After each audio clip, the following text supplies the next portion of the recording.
কালীক্ষেত্র কলকাতা, কালী কলকাতা ওয়ালি। এই কলকাতার জনপ্রিয় এক জায়গা হচ্ছে চিতপুর।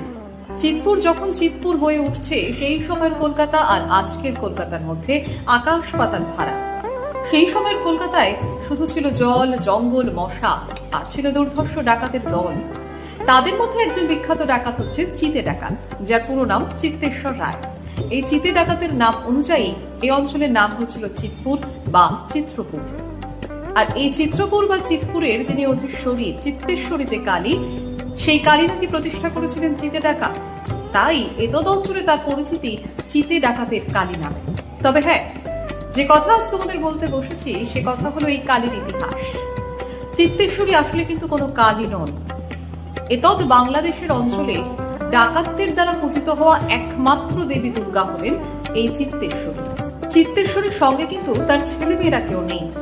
তার বাহন এখানে শ্রুতি থেকে জানা যায় একটা সময় এই অঞ্চলে বাঘের উপদ্রব ছিল প্রচুর, আর তাই হয়তো বাঘের উপদ্রব থেকে রক্ষা পাওয়ার জন্য মায়ের বাহনকে করে দেওয়া হচ্ছিল বাঘ। ডাকাত দল মায়ের কাছে নরবলি দিয়ে সেই রক্তের তিলক কপালে দিয়ে বেরিয়ে পড়ত ডাকাতি করতে। চতুর্দিক কাঁপত তাদের হুঙ্কারে। সেই চিতে ডাকাত যখন মারা গেল, তারপরে বহুদিন চিত্তেশ্বরীর পুজো বন্ধ ছিল।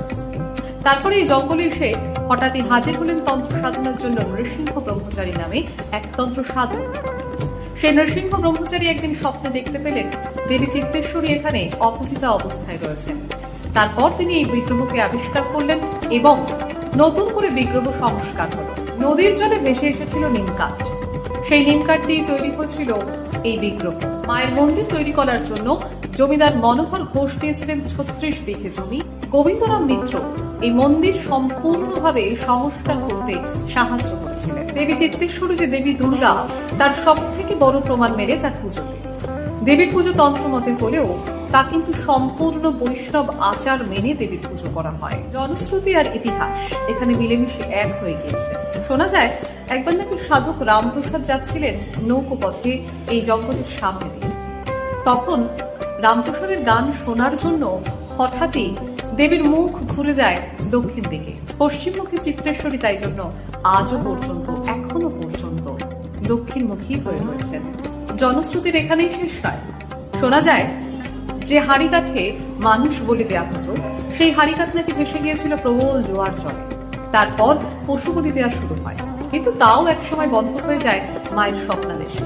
সব থেকে আশ্চর্যের বিষয় যা, তা হলো দেবী মূর্তিকে যে গুপ্ত মন্ত্রে পুজো করা হয়, সেই মন্ত্রকে নৃসিংহ ব্রহ্মচারী বংশ পরম্পরায় যারা রয়েছেন একমাত্র তাঁদেরই জ্ঞাতব্য।